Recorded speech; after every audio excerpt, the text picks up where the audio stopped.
E aí, gente, boa noite. Hoje é a nossa aula 15 sobre relações de ocorrência. É a última aula de conteúdo do curso. Na próxima aula, a gente vai fazer exercícios sobre esse assunto daqui de hoje. E vai ser bom porque nessa aula eu vou falar de várias coisas, até um pouco para motivar o porquê a relação de ocorrência, né? Essa justificativa aqui, além de falar como ela é, como a gente obtém, mas eu vou dar poucos exemplos nessa aula. Então, na aula que vem de exercício mesmo, que a gente vai aplicar bem mais esse conteúdo. E eu recomendo vocês que, assim que acabar a aula, né, estiverem estudando para a próxima aula, vejam a lista, né, olhem com atenção a lista, tentem pensar na solução que foi apresentada, mas também tentem elaborar uma solução própria de vocês, né? Nesse assunto aqui, a gente vai ver uma aplicação muito forte do que a gente viu atrás no curso em relação a princípio aditivo, princípio multiplicativo. Isso tudo vai aparecer aqui quando a gente estiver querendo montar uma solução de um problema. Tá? A AV1, Gabriel, hoje eu não vou conseguir, não. Foi mal, mas não vou conseguir. Amanhã eu posto para vocês, tá? Eu vou preparar amanhã e eu posto. Também não vou conseguir postar muito de manhã cedinho, não. Eu tenho um compromisso de manhã. Mas de tarde, no máximo, aí, no final do dia, eu vou conseguir postar. Tá legal? Bom, eu estava falando sobre relação de ocorrência, sobre como se obter relação de ocorrência, né? A gente vê aqui como a gente consegue aplicar conceitos de análise combinatória para resolver problemas aqui, agora, nesse momento, tá? Bom, essa daqui é uma área que a gente entra que vai até além do que a gente estuda em FMC e entra um pouco nos paradigmas de programação, no que vocês aprendem em programação. Então, aqui, a gente vê uma aplicação de relação de recorrência. Quando a gente pensa em desenvolver um algoritmo para resolver um problema, não sei se vocês conhecem, mas existem técnicas, tá? Existem técnicas que você pode abordar, assim como tem técnicas para você provar um resultado, também existem técnicas para você elaborar um algoritmo. Boa noite, Larissa. Existem técnicas para você elaborar um algoritmo. Uma delas é essa que está aqui, dividir para conquistar. Existem outras. Por exemplo, existe a técnica gulosa. Existem os algoritmos gulosos. Existe a técnica de programação dinâmica. Existe a técnica de força bruta. Existe a técnica randomizada. Enfim, existem várias técnicas. Quando você vai pensar em resolver um problema, é importante que você tenha esse entendimento de qual técnica você está aplicando ali, tá? Dividir para conquistar é uma técnica muito importante que a gente consegue, muitas das vezes, resolver um problema computacional utilizando ela. E, às vezes, é interessante porque você consegue resolver, mas não só por isso. Você consegue resolver mais rápido do que outras técnicas. Falar em assuntos de ser rápido em termos de algoritmo, eu teria que falar de um assunto que é visto em outros cursos, que é de complexidade de algoritmos. O que de fato se refere a isso? É número de passos, número de comparações, de escritas que você vai executar no algoritmo. Esse é o tempo do algoritmo, não é o tempo cronológico. Você não pode medir eficiência de um algoritmo por meio do tempo cronológico que você está levando para executá-lo. Porque você tem várias outras variáveis aí. E o que a gente está querendo medir é o algoritmo, não o computador que está rodando o algoritmo. Se você quisesse levar em consideração o tempo cronológico, você entra em variáveis como diferenças de computador. Você pode ter um computador que é muito mais rápido pelo computador, mas não por conta do algoritmo, do que o outro, sabe? Ou às vezes a qualidade do programador. Às vezes um programador consegue implementar mais otimizado do que o outro, mas ainda assim é o mesmo algoritmo. Enfim, então por isso que nessa área de teoria da computação, principalmente, a gente está interessado em número de passos. É a essência do algoritmo, tá? E dividir para conquistar é muito interessante. A gente consegue, com ela, para vários problemas, soluções melhores do que aplicando outras técnicas. Mas aí a gente poderia aqui entrar, vou abrir aqui um pouquinho para fora do curso, para depois voltar para cá, que não sei se vocês sabem, mas enfim, são coisas que a gente estuda, é que quando a gente pensa em algoritmos, quando a gente pensa em resolver problemas, é porque a gente já está pensando que o problema é possível de ser resolvido. Concordam com isso? Sim. Mas se eu falar para vocês que nem todo problema é possível de ser resolvido, nem todo problema computacional é possível de ser resolvido algoritmicamente. Vocês sabiam disso? Eu li algo sobre isso no livro que eu estou lendo hoje.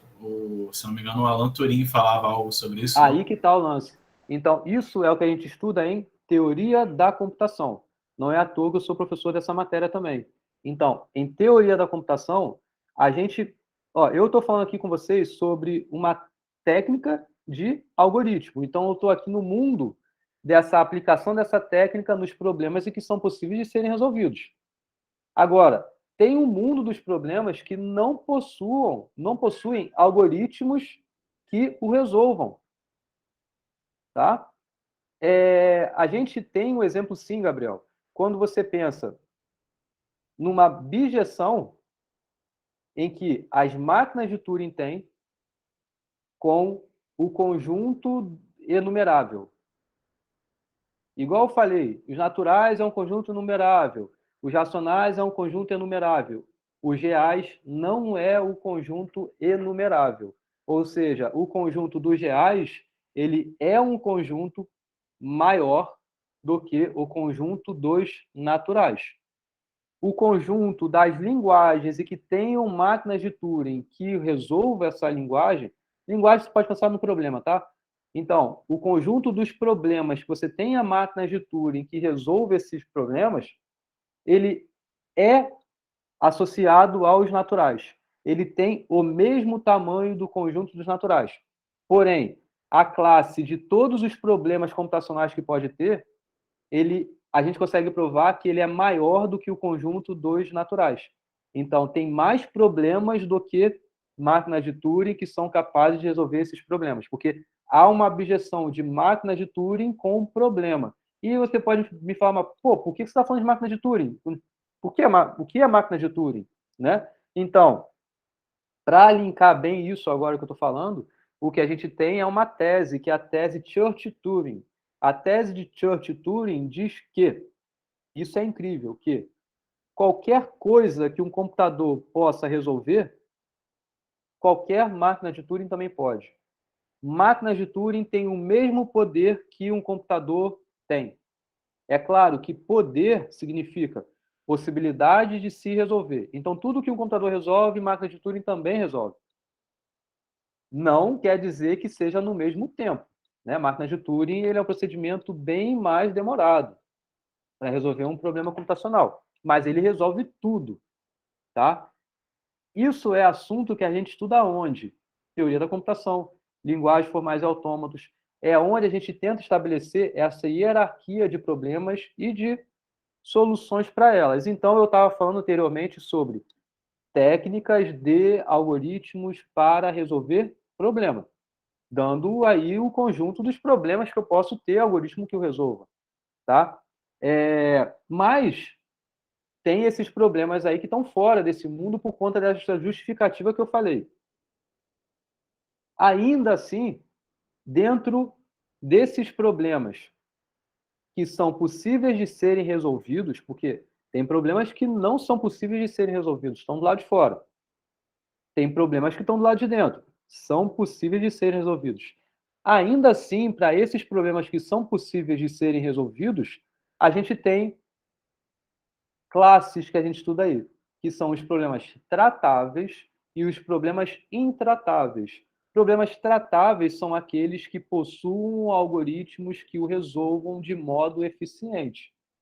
E algoritmos que resolvam de modo eficiente significa o tempo computacional que demanda a solução do problema específico é da ordem de um crescimento polinomial do tamanho da entrada do seu problema. Isso é o que a gente chama de eficiente. Então, por exemplo, você pode pensar, você tem N elementos, você tem 100 alunos. Você faz alguma coisa, você resolve o seu problema com esses 100 alunos, utilizando quantos passos? Qual é o número de passos? Você conseguiu algum polinômio disso? Sei lá, é um 100 ao quadrado? É um 100 ao quadrado vezes 10, vezes 20, mais 50, mais, sei lá. É algo que variável, que no caso é esse 100, é esse 100 que você pode mudar para um 100 mil, para um 10 trilhões, assim por diante, é um N. Esse é o tamanho da sua entrada. É o número de elementos que você está tratando naquele problema. Você consegue fazer o número de passos que seja alguma função que esse N apareça na base e na potência seja algo constante, por exemplo, um 2, 2 é um constante. O N pode crescer à vontade, mas 2 é constante, sempre vai ser 2. Ou não, você consegue fazer aqui N elevado a 100, tudo bem, mas ainda assim é uma constante. A variável, o que eu consigo mudar é a base. Se satisfaz isso, pode ter uma soma, tá? 2, 200, n ao cubo, alguma função muito estranha, pode ser. Mas ainda assim, se a variável está sempre na base desta soma, isso significa que isso é um polinômio. Isso é a definição de um polinômio.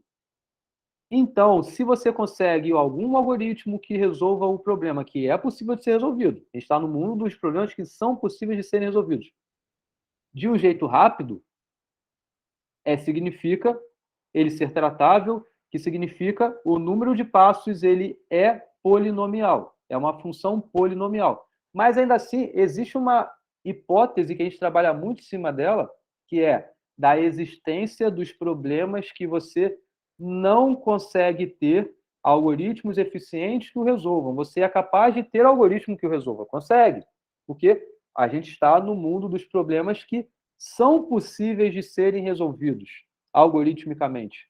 Porém, mesmo assim, tem alguns que são muito demorados para serem resolvidos. Os algoritmos que o resolvam, que o resolvem, demandam um tempo que não é polinomial, é um tempo exponencial. Para falar melhor sobre essa separação, eu teria que aqui entrar numa aula só para falar disso, que se trata de problemas em P, problemas em NP, problemas em NP completos. Tá? Isso é um pouco do que eu estudo em pesquisa. É estudar classificação de problemas. Eu consigo pegar um problema e provar, pô, esse problema é fácil de ser resolvido, ou não. Esse problema é difícil de ser resolvido. Esse é um problema NP completo. São coisas que a gente estuda em teoria da computação, em algoritmos e combinatória. Tá? Então, a gente quer estabelecer aqui os limites computacionais, entendeu? Isso, eu indiquei alguns vídeos sobre isso que eu falo para pós, verdade, Alice, na pós eu expliquei um pouco sobre essa diferença desses tipos de problemas. Claro que também não foi uma aula sobre aquele assunto, mas de um conceito motivacional deu para explicar bem aquilo. Então, até recomendo que vocês assistam também. Que aí, enfim, eu estou falando isso tudo porque, né? Eu estava falando que eu vou sair um pouco do curso para depois voltar, né? Porque só para dar um deslumbre a vocês do que o que a gente vê em FMC é importante para a ciência da computação. Porque essa classificação de problemas fáceis, difíceis, como é que a gente consegue fazer isso? É chutando? É dando valores e ver, pô, aqui foi difícil, então é difícil? Não. É provando matematicamente isso. Então, nessas demonstrações matemáticas, o que a gente faz é aplicar essas técnicas de demonstrações que eu acabei de ver no curso, que eu acabei de dar no curso para vocês. Análise combinatória, a gente usa bastante para conseguir aplicar esse conceito de expressar tamanhos de conjuntos, e muitas das vezes a gente tem que fazer uma análise exaustiva em relação aos casos que você tem para resolver o seu problema, e você quer mensurar esse tamanho. Às vezes são muitos elementos no conjunto, às vezes não são muitos elementos no conjunto. Então você conseguiria fazer algo mais rápido. Enfim, vocês veem como isso se aplica cada passo a passo que a gente vem vendo aqui no curso, desde lógica, porque isso tudo é conceitos de consequências de lógica, né, que a gente vê agora. A gente vai evoluindo e aplicando isso em diversos assuntos, inclusive de pesquisa acadêmica que a gente faz na ciência hoje. Tá? Beleza? Voltando, então, para justamente eu conseguir justificar a relação de ocorrência. Eu estava falando sobre técnicas de algoritmo. Tá? E aí, falando sobre essas técnicas, Dividir para conquistar é uma muito boa, que ajuda muito, às vezes. Tá? Nem sempre, como eu até falei, tem alguns problemas que nem consigo resolver rápido, então essa técnica não vai ajudar. Né? Mas essa técnica, ela consiste de duas partes. Tá? Ela consiste de divisão e de conquista. Então, o que significa isso? Basicamente vocês lembram que eu falei de você ter uma entrada que tem N elementos? Uma turma que tem 100 alunos, 100 é a quantidade de pessoas, de elementos que você vai tratar. É a quantidade N, é aquela quantidade de objetos que você vai tratar no seu problema. E aí, às vezes, quando você aplica essa técnica, você consegue fazer mais rápido. E como ela se baseia? Bom, você tem um problema que você quer resolver. Mas tenta resolver esse mesmo problema, sendo que para um pedaço menor dessa entrada, ou alguns pedaços menores. Quando você faz isso, isso é a parte da divisão. É você separadamente resolve os seus problemas menores, com instâncias menores. Do seu problema, você separa em subproblemas. Depois vem a parte da conquista, que é, uma vez que você sabe a solução dessa parte, você sabe a solução dessa parte, quando você junta as duas partes e as suas soluções, você consegue obter a solução do seu problema global. É com essa intuição que a gente aplica essa técnica. E como? Por que que isso é melhor? Vamos ver alguns exemplos. Antes da gente ver alguns exemplos, como curiosidade, esse termo ele existe desde a antiguidade. Desde as guerras de Júlio César já existia, se falava sobre dividir para conquistar, desde antes de Cristo. E por que ela existe não somente na computação, mas em várias outras áreas? O que significa isso numa guerra? Bom, às vezes você consegue dominar o seu oponente pegando os pedaços, assim, no sentido de, pensa que você está guerreando, você tem uma batalha lá, tem a patrulha lá que você vai guerrear. Quando você consegue dividi-la, às vezes é muito mais fácil você conquistar toda ela. Entendem isso? Enxergam isso? Ou quando está todo mundo junto, isso saindo até do contexto de guerra. Está todo mundo junto. É uma turma unida. É uma turma que está sempre estudando junto. Vocês conseguirem a reprovação é muito mais difícil. Agora, quando está todo mundo separado, está um para lá, outro para cá, não está nada unido, vocês estão divididos, conseguir a reprovação aí é muito fácil. É muito mais fácil. Ou é muito menos difícil, né? Dependendo da dificuldade da matéria. Né? Beleza? Um outro contexto onde aparece muito isso. Isso aqui aparece na Arte da Guerra, né? Aquele livro que é conhecidão. Existe...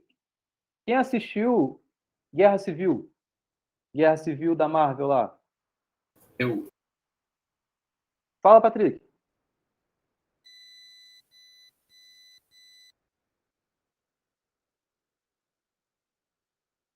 Você levantou a mão? Pode falar. Patrick? Hum. Hum. Beleza. Então, vocês lembram do arco central ali daquela história? É uma guerra que passa a existir entre os Tony Stark e o Capitão América, né? Eles ali fazem com que gere uma discórdia interna na equipe deles, dos Vingadores, né? Tanto que tem lá uma metade fica de um lado a favor de um, outra metade fica a favor do outro. O que que dá no fim nisso? Dá a quebra da própria instituição dos Vingadores, né? Eles se separaram, foi um para um canto, outro para outro canto, ficou cada um por si. Não foi isso que aconteceu? Sim. Agora, vamos pensar, se vocês assistiram, né? Por que que teve essa guerra entre eles? Foi porque o Tony Stark descobriu que o Soldado Invernal lá, o melhor amigo do Capitão América, né? Matou os pais dele. Aí ficou boladão, quis matar lá o Soldado Invernal e o Capitão América não quis que ele matasse ele, e aí eles começaram a se bater. Basicamente isso, né? Lembra disso? E aí, vamos retornar um pouco. Beleza. A gente já entendeu como acabou, a gente já entendeu antes o que fez ter a guerra. Agora, como isso foi vir à tona naquele momento? Vocês lembram do porquê? E aí Isso eu não você lembro, não. vê como é a aplicação dessa técnica aí, no filme. Por quê? O que levou a gerar a discórdia entre eles? Foi um cara que era lá da Hydra, isso, e o que ele era? Ele era doidão lá da Hydra, né? Mas ele não era super poderoso. Ele não conseguia acabar com eles. Isso. Mas ele tinha uma família que estava em Sokovia, lá, Sokovia, ou sei lá qual é o nome daquele lugar, e que no primeiro Vingador, que teve o Ultron, né? Sokovia, isso? Teve lá do Ultron, a cidade ela levantou, não foi uma coisa assim? Veio toda abaixo, morreu um monte de gente. A família desse cara morreu nessa guerra contra o Ultron aí. E ele ficou boladão, ele ficou pistola. E ele, o que ele quis fazer? Quis acabar com a instituição dos Vingadores. Ele tinha poder para acabar com os Vingadores? Não tinha, ele era um nada. Ele era uma pessoa comum. Então, o que ele fez? Ele conseguiu com que eles se acabassem entre si, né? Então, ele conseguiu fazer a discórdia interna lá entre eles. Ele divulgou lá, ele já sabia lá como é que tinha sido, só mostrou. Com isso, ele já estava feito. Ele até ia se matar no final do filme, né? Porque ele já estava tranquilão. Ele estava tranquilão lá porque ele conseguiu acabar com os Vingadores. Aí chegou o cara lá e acabou com ele. Não, você vai preso. Meio que teve uma coisa dessa, né? Isso, foi o Pantera Negra e tal. Enfim, olha só. Olha, isso vai virar corte, ó. Vai lá pro YouTube lá. Pô, eu aqui resumindo o filme, ó. Show de bola. Então, mas entenderam? Aí que tá o lance da divisão para a conquista. Primeiro você vai gerar discórdia, né? Nesse sentido aí, né? Você vai querer dividir alguma coisa para depois conquistar, vai ser muito mais fácil, né? Beleza, agora vamos voltar para o contexto de computação, né? Em computação, muitas das vezes a gente consegue fazer isso muito rápido, muito melhor, tá? Essa conquista a gente consegue fazer de um jeito muito melhor do que seria tentar todos os passos e tentar resolver aí. Vamos ver alguns exemplos aí. Mas nessa lógica aí, não seria melhor ele ir atrás de um cada separadamente? Pô, mas ele não é conseguindo nada indo para cada um separadamente. Então, a ideia é gerar a divisão entre eles. Não precisa ser você que vai fazer a divisão e aplicar a cada um separadamente. Entendeu? Você pode analisar essa ideia de dividir aí, do que significa dividir. Não você atacar separadamente, mas sim gerar a divisão entre eles, né? Nesse sentido. Tá? Então, vamos aqui a um exemplo. E aqui a gente vai falar sobre computação, tá? Sobre algoritmos que talvez vocês já estudaram isso em prog. Tá? Eu achava que vocês já tinham estudado, com certeza, mas em relação ao que eu vi da última turma lá, parece que vocês não viram isso ainda. Então, eu vou falar aqui de alguns probleminhas de programação, que, inclusive, eu recomendo o quê? Bom, eu sei que tem alunos aí que estão mais à frente, já sabem os algoritmos, já sabem programar e tudo mais, mas eu sei que tem muitos também que não, que estão no primeiro período e tudo mais. Então, esses algoritmos clássicos que vocês aprendem, que são algoritmos de busca numa lista, algoritmos de ordenação de uma lista, algoritmos de inserção, algoritmos de remoção de uma lista, são algoritmos clássicos, são problemas clássicos, problemas de busca, problemas de inserção e problemas de remoção são os três principais problemas que existem em estruturas de dados, tá? Então, basicamente, o que você quer é numa estrutura onde você tem os seus dados armazenados e que pode ser uma lista, mas pode ser uma árvore, um grafo, uma coisa qualquer. Você tem que conseguir, de algum jeito, você tem que ter alguma rotina, você tem que ter algum passo a passo para que você ande, caminhe por ele e saiba dizer com certeza que o elemento está ou que o elemento não está, e se ele estiver, onde ele está. Então, tem que ter isso muito claro. Se você quiser inserir, dependendo de onde você quiser inserir, também você tem que saber caminhar, percorrer sobre a sua estrutura, certo? Então, e isso é clássico. Então, se você vai querer buscar um emprego, provavelmente numa entrevista de emprego prático, vão pedir que vocês implementem alguma coisa dessa, né? Então, estudem isso. Caso vocês não estudaram, ponham isso em dia, tá? E aí, vou falar rapidamente, claro, não sou aqui, essa matéria não é de programação, então não vou falar as nuances da linguagem, nem nada do tipo, mas vou falar em contextos genéricos, contextos gerais, como é que se baseia um algoritmo, principalmente aplicando aqui num exemplo, tá? Então, primeiro, você tem o seu problema, e primeiro de tudo, aqui, o seu problema é, você tem uma entrada que é uma sequência ordenada de elementos e você quer saber qual é a posição ou se esse elemento 16 está ali, tá? Primeiro de tudo, vocês sabem disso que qualquer problema computacional tem que ter duas coisas? É a entrada do seu problema e é a pergunta do seu problema, que vai exigir uma saída, né? Então você pode pôr entrada e saída ou entrada e pergunta, tá? Então essas duas coisas são básicas que você tem que ter claro. Quero resolver um problema algorítmico. Então você tem que saber bem como é a entrada e você tem que saber bem qual é a pergunta que você quer responder. É a base que você tem que ter, tá? Então, olha só, a entrada, a lista está ordenada. Está ordenada. Então, eu já sei que ela está ordenada. Eu já sei que os elementos estão em ordem crescente, tá? E aí eu quero saber se o 16 está ali. Como você poderia resolver esse problema? Como seria o algoritmo que resolvesse isso? Você consegue resolver de várias formas, tá? Um jeito bem mais simples, mais direto e mais trivial de se pensar seria qual? É você ir percorrendo do início até o fim e você vai parar, no caso de você encontrar o 16, e aí você parou porque você encontrou o 16, ou você vai chegar no último elemento daquela sua lista e vai ver que não deu igual a 16 e vai falar, pô, 16 não está ali não, certo?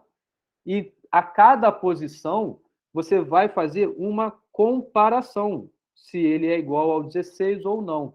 Se não for, passa para o próximo. E assim você vai até encontrar ou chegar no final e ver que o elemento não está. Precisei fazer quantos movimentos? Quantas comparações? É exatamente o número de elementos que você vai ter na lista no seu pior caso. Então, o que é isso de pior caso? É quando você tem uma entrada e uma pergunta desfavorável para o seu algoritmo. É aquele caso em que você vai ter que fazer o maior número de passos possíveis para resolver o seu problema. E toda a entrada se encaixa num pior caso? Não, você poderia ter uma entrada aqui, por exemplo, em que está aqui a lista e aqui eu quero buscar o 2. Só vou fazer um único passo, foi rapidinho. Não é um pior caso. Qual é o pior caso aqui? É você pensar numa entrada desfavorável para a sua pergunta. Juntamente com sua pergunta, vai demandar o maior número de passos. O que aqui, por exemplo, se eu pusesse aqui não o 16, mas o 26, pô, ia ter que passar por todo mundo, certo? Ia ter que executar o tamanho daquela lista, N passos. Só que esse é o melhor jeito de se resolver esse problema? A resposta é não. Porque além desse algoritmo que eu expliquei muito por alto, tem um outro também que é simples da mesma forma, que é o seguinte: você já sabe que a lista é ordenada, então pensa um pouco mais sobre isso. Se a lista já é ordenada, ok, começo do primeiro, comparo, não é, vou para o seguinte, comparo, não é, vou para o seguinte, comparo. Na verdade, o que você pode fazer é para quando encontra ou quando encontra alguém que já é maior aquele cara que você quer. Ou seja, se você viesse até o 20 aqui, comparei o 15 com o 16. Então, eu sei que o 16 é maior que o 15. Então, se o 16 está ali, ele está à frente com certeza, porque a lista já está ordenada. Indo para o seguinte é o 20.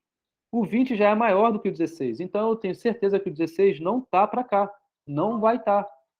Não vai estar porque o 20 já é maior e a lista é ordenada. Espera aí que eu tenho que ver onde é que estava o hambúrguer. Fala aí, Patrick.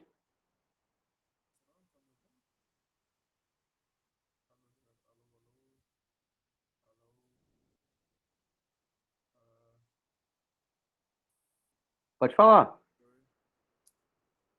Ou escrever.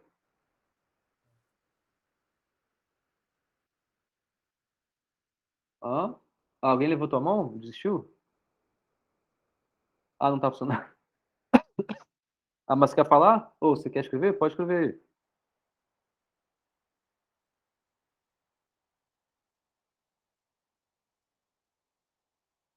Eu vi um vídeo de Harvard sobre algoritmo de busca, certo?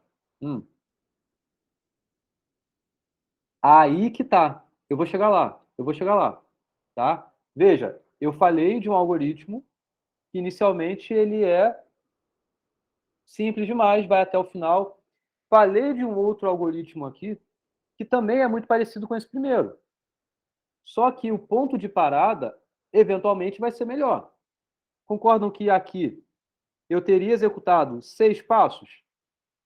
Por quê? 1, 2, 3, 4, 5, 6. Não fiz 7. Não fui até o final. Foi melhor. Mas ainda assim, eu sou capaz de gerar uma entrada que não é nada favorável desse algoritmo, porque, de novo, se eu quisesse encontrar o 26, e o 26 ele está maior do que o 25, então você vai ter que ir até o final de novo. Ou não seja o 26, mas o 24. 24. Ainda assim, você vai ter que ir até o final com esse mesmo novo algoritmo. Só que aí a gente entra um pouco no que o Patrick está falando. É o melhor jeito? Bom, eu apresentei aqui duas soluções, dois algoritmos. Agora, onde é que está esse lance de aplicar essa divisão e essa conquista?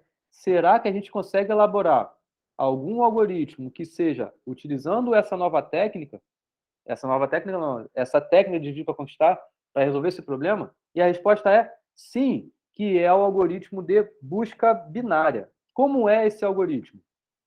Bom, de novo, a entrada já está ordenada. Já está ordenado.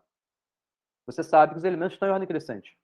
E é por isso, inclusive, antecipadamente falando aqui, que é interessante vocês saberem ordenar listas, porque nem toda lista vai aparecer ordenada.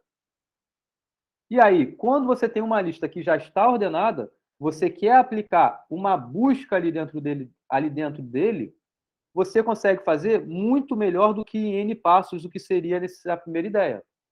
No algoritmo de busca binária, a gente consegue provar facilmente que o número de passos dele é log de n. E o que significa log de n? Log de n é log de n na base 2, tá? É um crescimento que ele é muito mais lento do que o n, tá? Porque o que é log de n? É um valor, e esse o valor, é o número de passos. Agora, que valor é esse? É o valor que vai vir de tal conta em que 2 elevado a ele seja igual a n. Então, suponha números, tá? Só para ficar mais claro para vocês. 100.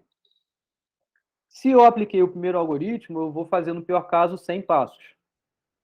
Se eu aplicar o algoritmo de busca binária, eu não vou fazer 100 passos. Eu vou fazer x passos, mas que x é esse? É o x tal que 2 elevado a x é igual a 100. E qual é o valor em que 2 elevado a ele é igual a 100? Bom, 2 elevado a 2 é 4, 2 elevado a 3 é 8, 2 elevado a 4 é 16, 2 elevado a 5 é 32, 2 elevado a 6 é 64, 2 elevado a 7 128. Ou seja, x é um valor que está entre... É até menor, né? É menor do que 7 e é maior do que 6. Olha só que coisa. Esse algoritmo daqui, ele executa no número de passos que está entre 6 e 7, enquanto o anterior executa em 100 passos. E isso você pode até pensar, pô, mas uma lista com 100 elementos, o computador faz rapidinho. Ok, faz. Mas vai aumentando esse número. E essa variável, esse tamanho, você pode aumentar o quanto você quiser. Por isso que é interessante a gente buscar estratégias eficientes, estratégias rápidas que o resolvam. Beleza? E vamos entender melhor como, de fato, é esse algoritmo. Tá? Que aí É o que o Patrick comentou aí no texto, né? Então, vê quem está no meio. Olha só, o primeiro momento é, bom, você tem uma lista ali, tem N elementos. Vai no cara do meio.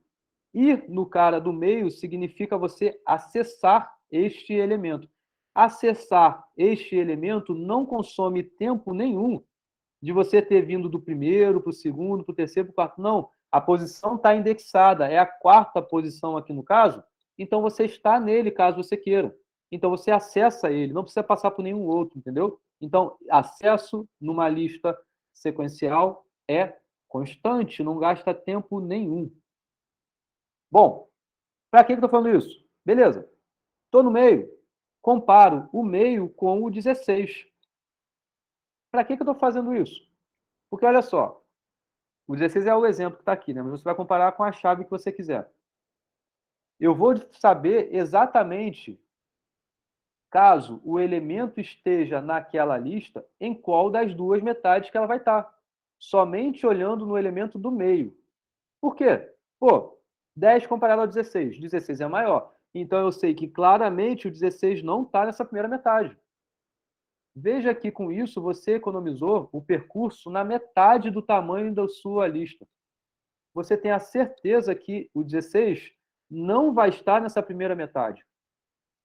Isso foi um processo de divisão. Isso foi essa etapa de divisão. Mas acaba aí? Não, você continua executando essa mesma tática que é divide no meio agora e veja, o problema é o mesmo. Você quer saber se o 16 está nesta lista. Porém, a lista não é mais essa grandona, e sim essa metade que você está trabalhando agora. É o mesmo problema, sendo que é para uma entrada de tamanho menor. E você vai resolver agora nele. Como? Da mesma forma, divide no meio essa lista nova que você tem. São 3 elementos, então o meio é esse cara daqui. O 16 está para a esquerda ou está para a direita? Depende da comparação que você tiver com o seu 20 ali, o 16. Eu sei, então, que está para cá. A lista que você tem agora não tem mais 3 elementos, mas só tem um elemento. Nessa certeza agora de que você chegou na base, não tem mais nada que fazer de dividir. Você teria que, pela técnica, conquistar. Mas a conquista aqui não tem mais nada, é só comparar agora o seu 15 com o seu 16. E aí você vai ter feito em 3 passos somente essa certeza depois de que o 16 não está ali. Isso que está aqui é o que eu acabei de explicar. Tá? Aqui foi o que eu estava explicando, a mesma coisa que eu acabei de falar, de log e tal, não sei o quê. Entenderam? O porquê o número de passos é logarítmico, é log de n, é porque a cada passo você vai dividindo na metade, dividindo na metade, dividindo na metade. Eu gostaria muito de ter mais tempo para provar essas coisas para vocês, tá? Eu adoro falar dessas coisas, dessas propriedades e provar algoritmos, provar corretude, provar complexidade de algoritmos, mas o curso não é disso, então eu tenho que só motivar um pouco vocês e ir de fato para o assunto que a gente vai falar daqui a pouquinho. Mas estão entendendo que foi só 3 passos que eu fiz? Sim. E veja, foi muito melhor. Então, por isso que é bom você, de uma entrada que é algo que não está ordenado, pô, ordena isso. Porque você só vai ordenar uma vez. Para depois, todas as buscas que você for fazer, vai ser em função desse log de n, que é rápido. Beleza? Fazer um corte. Tá bom, vou fazer um corte e botar lá depois. Larissa está aí ajudando a ter ideias de corte lá do canal, né? Pois é, tem que fazer sim. Inclusive, até postei no LinkedIn. Eu botei lá no LinkedIn, pô, se inscreva no meu canal aí. Tem agora corte lá no canal, não sei o que, não sei o que lá. Enfim, mas voltando ao ponto aqui. Ordenação. Eu estava falando sobre busca, né? Busca, a gente consegue ter vários algoritmos, sendo que aí tem um que é muito melhor, o de busca binária, tá? Agora, eu falei, pô, é legal que você trabalhe com uma lista ordenada. Então, eu só não falei como você vai ordenar a lista. Então, pensando em ordenação de lista, é o que a gente está falando aqui agora, existem também vários algoritmos que fazem isso, tá? Vocês, se não estudaram, vão estudar isso com certeza ao longo do curso. Então, existe um algoritmo muito simples, que é o algoritmo de busca, perdão, que é o algoritmo de bubble sort. É algoritmo de ordenação pelo método bolha. Além desse, tem o insertion sort, o selection sort, o merge sort, o quick sort e vários outros. Todos esses que eu acabei de falar, você tem a necessidade de fazer comparação entre elementos para você saber quem é menor do que quem e trocar a posição deles. O bubble sort, não sei se vocês já conhecem sobre ele, mas basicamente você tem que comparar todos os pares de elementos. Você vai comparar um elemento com o seu anterior e caso um seja menor em ordem decrescente, você vai trocar. Aqui você vai manter. Você vai ter que comparar esse elemento com todos os outros. Você depois vai ter que comparar o 8 com todos os outros. Você vai ter que comparar o 20 com todos os outros, o 2 com todos os outros. Ou seja, a cada comparação, você vai fazer uma eventual troca caso o seu da direita seja menor do que o seu da esquerda. Então, essa comparação é o que vai dar o número de passos que o algoritmo vai executar. E aí a gente vê uma aplicação de análise combinatória muito grande, porque, ok, entendendo isso, que eu vou ter que comparar todos os pares de elementos e fazer trocas a cada 2 aí, e eu vou ter com a lista ordenada no final. Quantos são esses pares de elementos? Que eu vou ter que, de fato, fazer essa comparação. É justamente o número de passos do algoritmo. E quantos pares de elementos existem para uma lista de tamanho n? Combinação de n 2 a 2, o que a gente viu lá atrás no curso. Então, veja como isso se aplica aqui. E quanto que é a combinação de n 2 a 2? Porque isso que é o número de passos, então, do algoritmo. Combinação de n 2 a 2 é n que multiplica n menos 1 sobre 2. Como é essa conta aqui? Ela é n ao quadrado menos n sobre 2. Só fiz a distributiva. Olha só. Isso daqui é um polinômio. Então, consegui obter aqui algo eficiente que resolva. Sendo que, qual é a parte dessa expressão que cresce mais rápido? É o n ao quadrado. N, ele cresce muito mais devagar do que o n ao quadrado. Ok? Concordam com isso? Que analisando essa expressão, n ao quadrado é a principal parte dessa função. Tá? E é ela que a gente está interessado em saber qual é o número de passos, assintoticamente falando, em relação ao aquele algoritmo. Então, o número de passos que você vai fazer é da ordem, porque não é exatamente porque tem essas contas aqui que você tem que subtrair, dividir por 2 e tal, mas é da ordem de n ao quadrado, tá? Então, é uma setinha que eu estou fazendo para cá.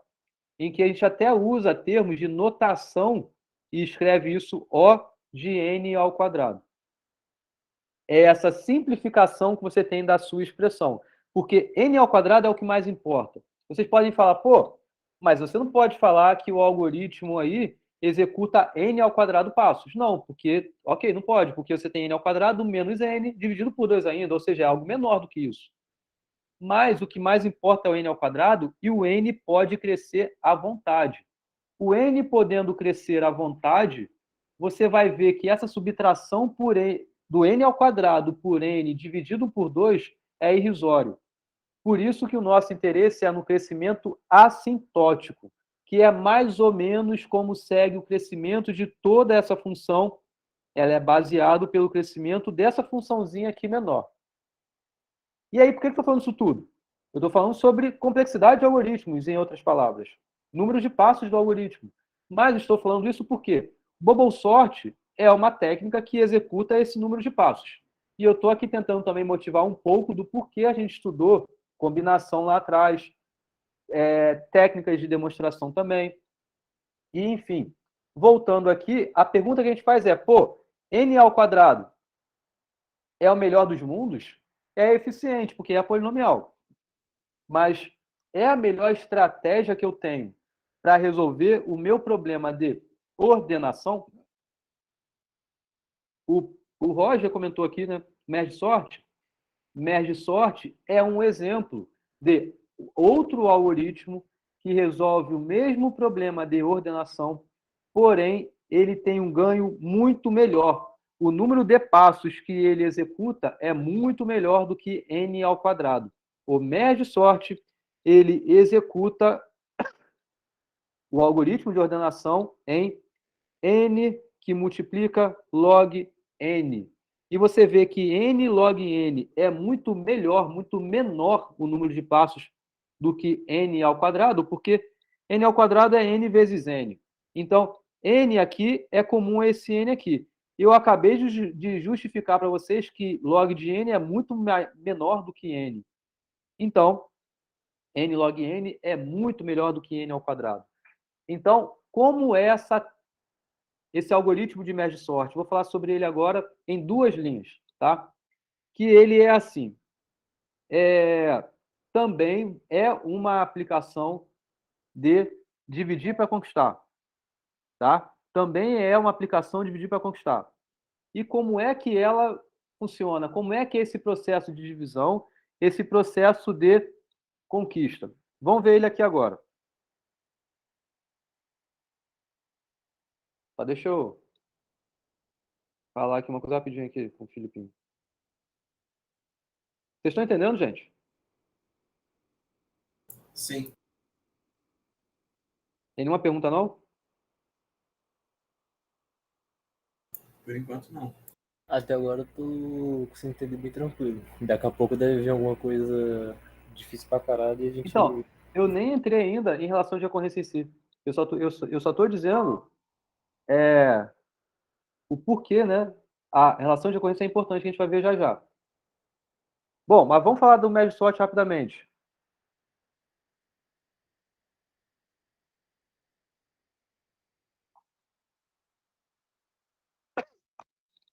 Ele é assim. Deixa eu apagar isso aqui. Tal. Bom, como é que ele funciona? Basicamente, bom, você tem a sua entrada, que é uma sequência que não está ordenada, né? E você quer ter na saída a sua sequência ordenada. Esse é o seu objetivo, tá?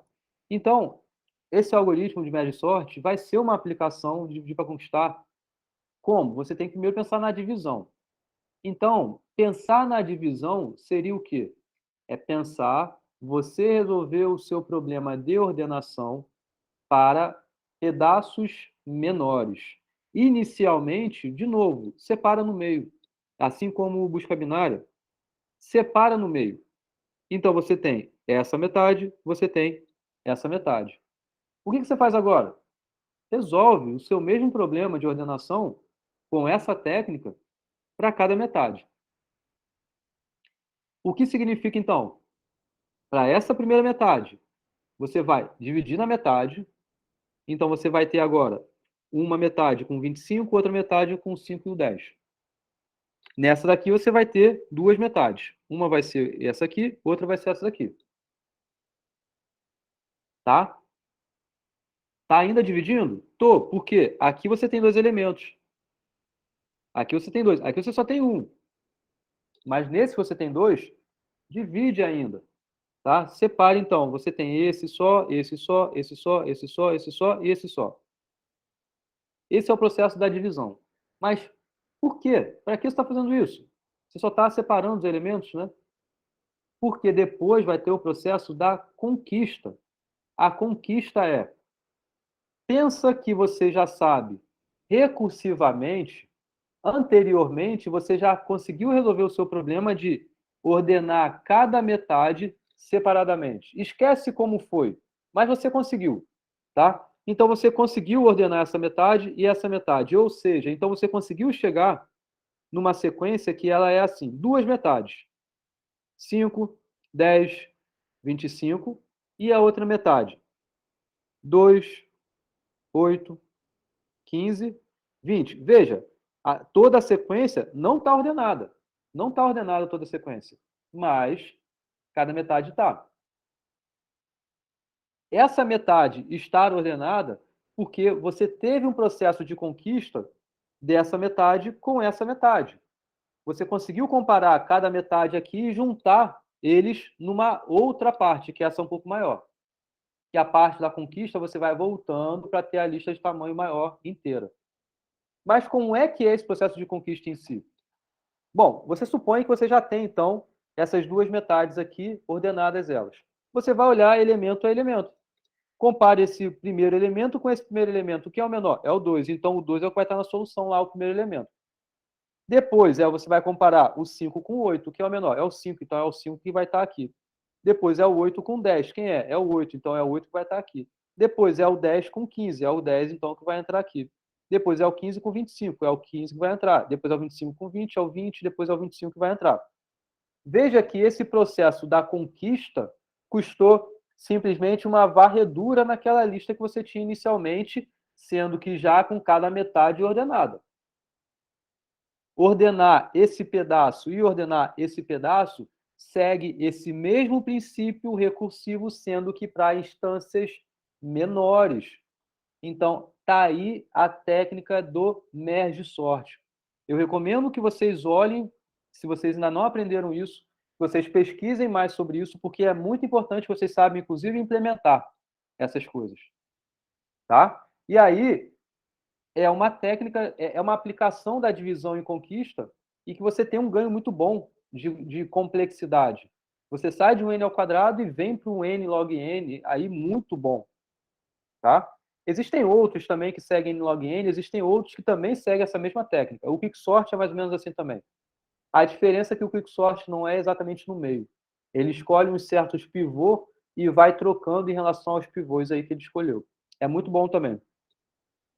Enfim, vou dar continuidade, porque o que eu fiz até aqui foi justificar, dividir para conquistar, e a divisão, essa técnica de dividir para conquistar, ela é essencialmente uma aplicação de definição recursiva, que é o que a gente vai ver aqui agora, que aí sim a gente vai entrar no assunto da aula, que é a de relação de recorrência, que é você conseguir obter, quando um problema admite essa solução recursiva, é obter uma função ou alguma série de passos que vai resolver esse problema, mas essencialmente é uma função em que, para você obter a solução do seu problema para aquele tamanho específico que está na sua entrada, é necessário você recair no mesmo problema, sendo que para entradas menores.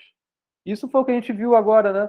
No merge sort, no busca binária, e essa é a essência da definição recursiva de alguma coisa. Então, vamos olhar aqui uns exemplos. Tá? Cálculo de n fatorial, é a coisa que vocês já sabem há muito tempo.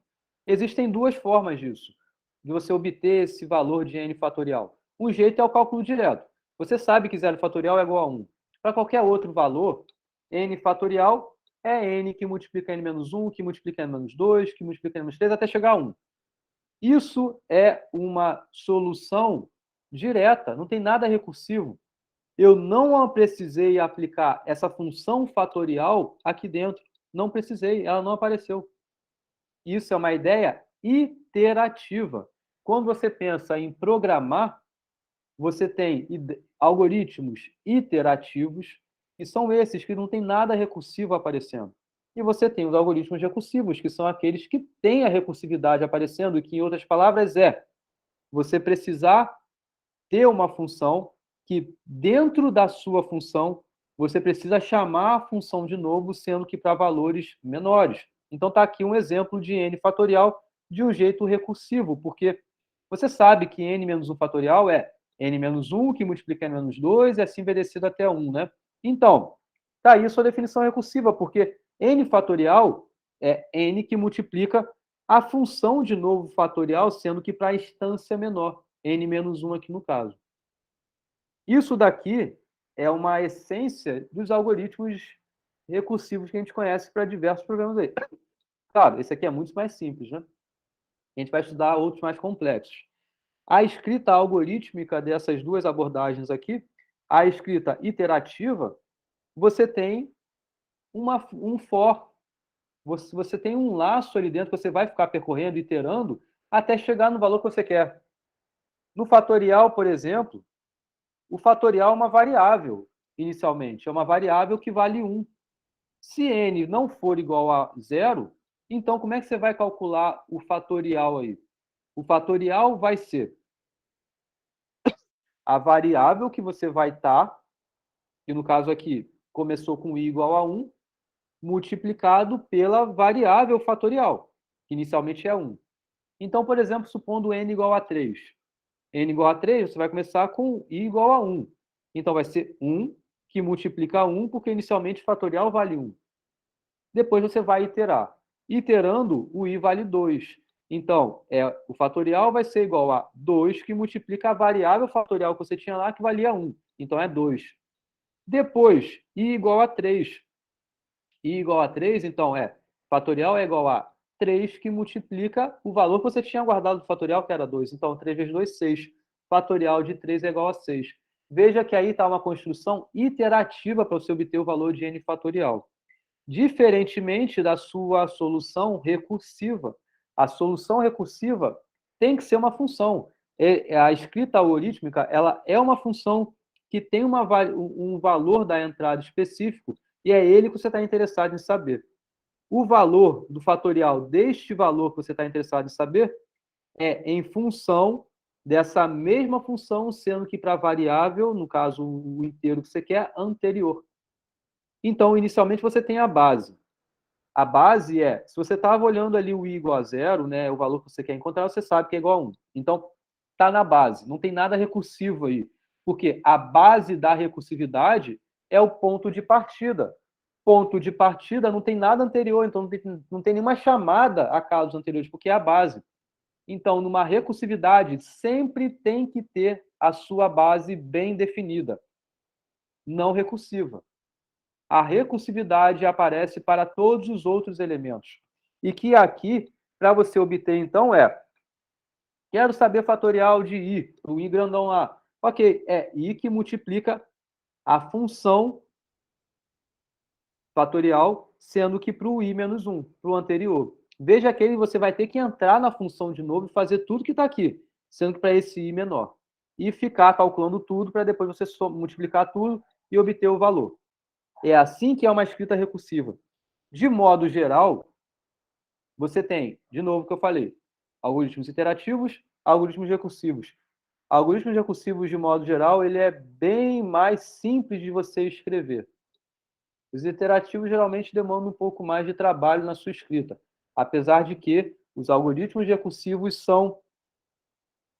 eles são nada econômicos em termos de armazenamento. É necessário você ter um espaço grande de armazenar para você ficar guardando os valores que você vai cada hora ficar entrando naquela função. Então, é um pouco desse trade-off que você tem aí do iterativo em relação ao recursivo. Bom, entendendo esses exemplos, né, vamos aqui agora falar de um problema em que você quer, primeiro de tudo, obter a relação de recorrência que resolva esse problema. Eu acabei de falar aqui um exemplo de um problema em que você tem uma relação de recorrência que o resolve. É esse do fatorial. Vamos aqui agora tratar melhor, falar de um problema um pouco menos imediato a sua solução. E a ideia é essa: a gente dificultar, ficar colocando mais restrições, ficar impondo mais condições aí e conseguir, então, formar a sua fórmula recursiva bem bonita. Tá?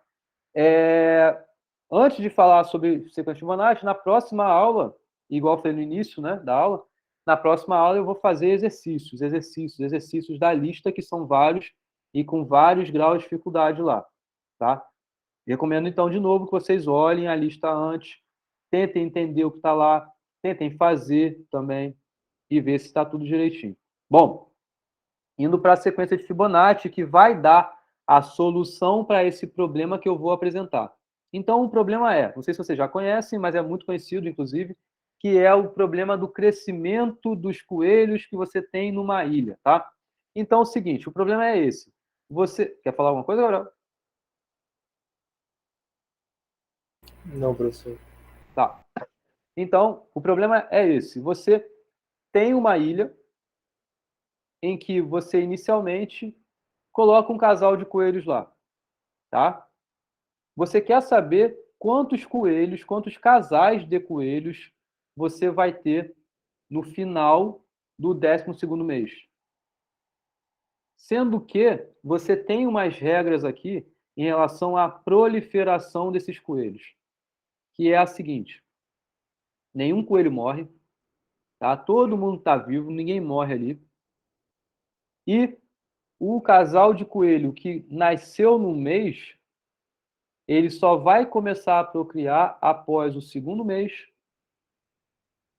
E a cada mês ele vai procriar um novo casal. A partir do seu 2º mês de vida. Inicialmente coloquei um casal lá que ele acabou de nascer, recém-nascido. E aí a pergunta é: quantos são os casais de coelhos ao final dos 12 meses? Eu poderia aqui botar 13 meses, 14 meses, 700 trilhões de meses. Essa quantidade aqui é variável, tá? Então, como é que a gente resolve um problema recursivamente? Se vocês pescaram um pouco do que eu falei nos casos passados, e aí eu vou falar aqui melhor como a gente faz isso, que é o seguinte: você tem sempre que pensar, ó, eu quero resolver o meu problema com esse tamanho aqui. Então, aqui no caso, é 12. É essa quantidade de meses. Será que é possível eu me basear para obter a solução desse mês atual em relação aos meses anteriores, ao que eu não sei quais eram os valores, mas pensa que eu soubesse. É aí que você vai aplicar a recursividade, que é você pensar, talvez você consiga resolver o seu problema quando tem menos elementos. Talvez você consiga. E agora, quando você tem esse um elemento a mais, que esse elemento aqui no caso é o mês seguinte a mais, talvez baseada nessa solução anterior, você consiga incorporar aquilo ali para a sua solução atual e tudo está resolvido, recursivamente falando. Quando você sabe bem a base e, além disso, a expressão recursiva, está feito, está tudo pronto. Não precisa saber exatamente como foi, só precisa saber quanto que é isso que está em interesse aqui. Para enxergar melhor, você pode pensar assim, como eu falei, mas também você pode pensar começando primeiro dos casos iniciais. Bom, aqui esse problema específico trata de meses, né? Então, o que acontece no final do 1º mês? O que acontece no final do 2º mês? O que acontece no final do 3º mês? Será que nesses casos aí, nesses meses específicos, você consegue obter alguma relação da quantidade que havia no mês anterior? É assim que você pensa em montar uma expressão recursiva que qualquer valor vai obedecer essa regra em relação aos anteriores. Então, vou aqui apresentar um diagrama e a gente vai ver na prática como é que é isso, tá? Então, inicialmente, coloquei um casal lá. Beleza, tá lá o casal. Bom, esse casal, nesse mês aqui, no final do mês, né? No final do mês, ele procriou? Não. Ele só vai ter procriado depois. Aí, no mês seguinte, vai aparecer um casal que nasceu deles. Nasceu desse casal. Então, a quantidade de casais de coelhos que havia no mês anterior vai continuar existindo no mês atual, porque ele não morre. Além disso, para cada casal que havia 2 meses anteriores, eles vão gerar um novo casal. Para cada um que havia aqui, vai ter um novo associado, porque vai nascer, após o 2º mês de vida dos casais que haviam 2 meses anteriores, o novo casal. Então, veja como a regra já está aparecendo aqui. Vamos avançar um pouco. Nesse mês aqui, ó, os casais que existiam continuam existindo. Então, vai ter exatamente no mês anterior aquela mesma quantidade ali. Sendo que, além disso, desses dois, a quantidade que havia 2 meses antes vai procriar um novo casal. porque faz parte da regra. Todo casal procria um novo casal por mês, sendo que após o segundo mês de vida. Com essa ideia, a gente consegue estabelecer uma recursão. Essa ideia anterior para obter o atual. A solução anterior para obter a solução atual. Vamos enxergar isso aqui melhor numa tabelinha, em que vai ser o quê? Uma primeira coluna sobre o mês que você está, a quantidade de casais e a observação em relação ao que a gente está falando. Tá? Então, tá lá. No início do primeiro mês, só tem um casal e é o início do mês. No segundo mês, no início do segundo mês, né? Só tenho um casal, porque ele ainda não fez 2 meses de vida, ele está no início do segundo mês. Só tem um mês de vida. Mas já no próximo, não. No próximo, você vai ter a geração de um novo casal. Então, é 2 a resposta nesse terceiro mês, porque você tem um casal do mês anterior e um novo casal que vai nascer por conta deste casal de 2 meses anteriores, porque já vai ser o seu primeiro mês de procriação. Sempre que você olha 2 meses atrás, você sabe que atualmente vai nascer a mesma quantidade que havia 2 meses atuais também. Por quê? É justamente o que eles estão fazendo. Depois de 2 meses de vida, eles vão procriar. Quem já existia vai procriar também, que já existia há mais tempo, né? Vai procriar. Então, é um casal do mês 2 e um casal novo para cada um que você tem do mês 1. Continuando com essa ideia, você vai ter a mesma quantidade que havia no mês anterior, mas para cada casal que tem aqui, a geração de um novo. Então, você tem 3 como resposta. Depois aqui, você vai ter exatamente a mesma quantidade que você já tinha, mas exatamente a quantidade que você tinha 2 meses antes, porque eles vão dar vida a novos 2. Então, você vai ter 5 de resposta. Veja que com isso você já consegue ter um embalo e uma garantia do que está acontecendo. E aí, fechou a sua expressão recursiva. Então, Fn é uma sequência que vai definir para cada n específico aí quantos casais de coelhos há no mês n. Aqui eu coloquei a partir do 0, poderia ter posto a partir do 1, tá? Inclusive, considerando o n natural, seria a partir do 1. Mas aqui está 0, pensando naquela ideia de início do primeiro mês, né? Início do primeiro mês como 0, e aí, no caso, o início do segundo mês como 1 e assim por diante. Mas, enfim, poderia ter considerado aqui F1, F2, Fn para n maior ou igual do que 3. Veja que isso que está aqui é o que define a solução recursiva para o problema que eu acabei de apresentar. Tá? Você tem que ter a expressão que dá a recursividade. Além disso, você tem que ter bem definido a base da sua expressão. Porque senão você vai ficar aqui num N genérico, abrindo a expressão, abrindo, descendo, voltando, né? Porque Fn é em função do anterior, do antecessor do anterior. Vai vindo até onde? Tem que vir até a base. Então você tem que ter a base. Somente pela recursividade você não tem a expressão recursiva por completo.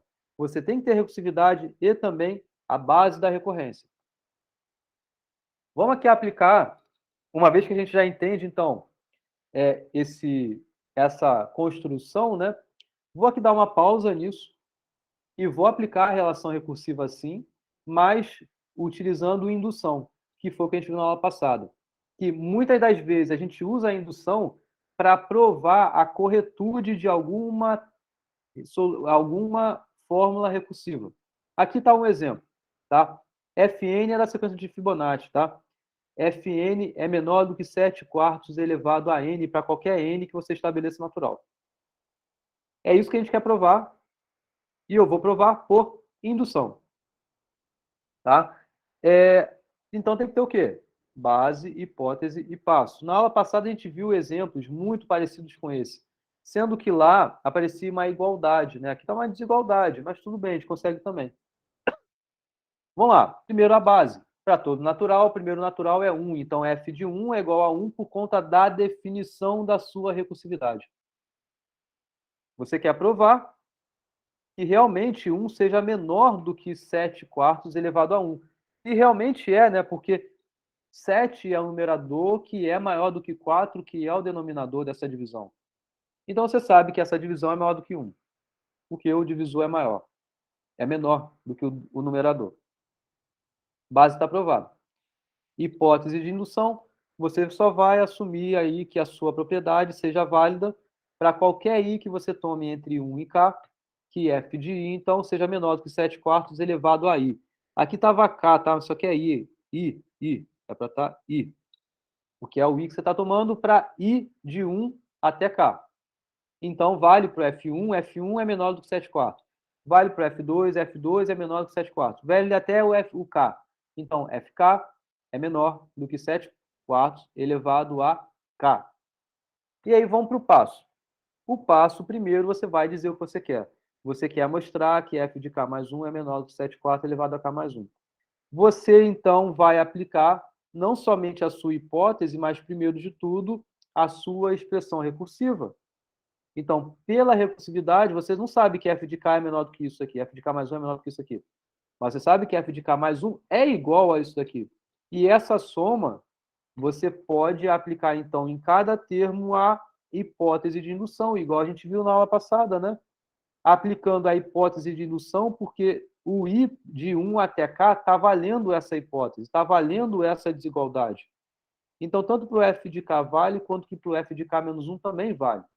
Logo,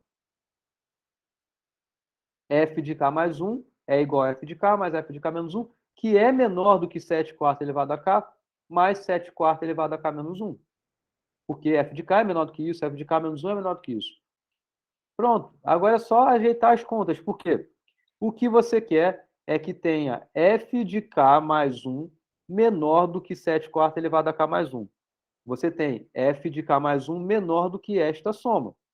Você quer que apareça k mais 1 no expoente. Você não tem nem aqui nem aqui. Mas põe ele em evidência. Na aula passada, a gente também fez exercícios que eu trabalhei isso com vocês, né? O que resta, quando você põe em evidência, é justamente o que tem que voltar atrás, caso você queria voltar para o k. Se você quisesse voltar para o k. Então, k mais 1 menos 1 é k. Então, teria voltado, está correto. K mais 1 menos 2, k menos 1. Então, teria voltado para cá também, está correto. Então, o que você tem agora? Você tem que f de k mais 1 é menor do que esta multiplicação. Eu quero isso. Eu não tenho isso ainda. Eu tenho menor do que f de... Isso daqui, 7/4 elevado a k mais 1, que multiplica essa conta estranha. Vamos analisar isso aqui melhor. Então, vamos fazer as contas. Então, 7/4 elevado a menos 1. Inverte 4/7. 7/4 elevado a menos 2. Inverte, eleva ao quadrado cada termo aí. Então, ajeitando as contas, você vai ver que